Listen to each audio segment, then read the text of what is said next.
What's your biggest issue with President Biden's leadership? The censorship, the war. So what would you do differently? I would do everything differently. I would negotiate with the Russians, which is what they've wanted to do from day one. The Russians signed a peace agreement in March of 2022, which we just found out about, and Zelensky initially. And the Russians were actually withdrawing their troops in March of 2022 and April of 2022. And President Biden sent Boris Johnson to Kiev to blow up that agreement.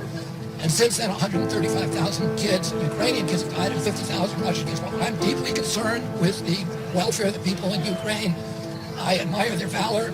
They died unnecessarily to fulfill an ambition of the United States, which was to use Ukraine in a proxy war with Russia. In fact, when President Biden was asked about what the purpose of the war was, he said regime change in Russia. When Lloyd Austin, his Secretary of Defense, was asked in April 2022, right after they blew up the agreement, why are we in Ukraine?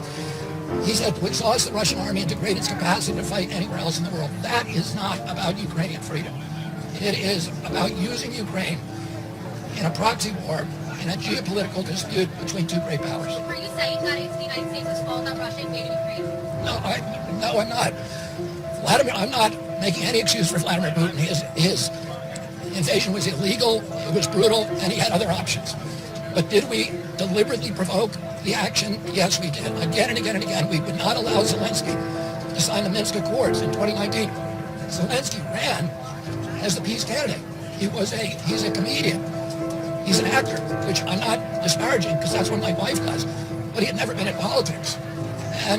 But he won with 70% of the vote. Why? Because he ran promising that he would sign the Minsk Accords, which were already agreed to by Russia, by France, and by Germany. And then the United States, our White House, went over there and we would not let him sign. If we had let him sign, this war would have never happened and all those kids would be alive today.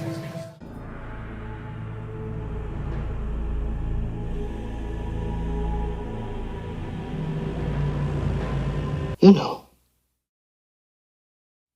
morons.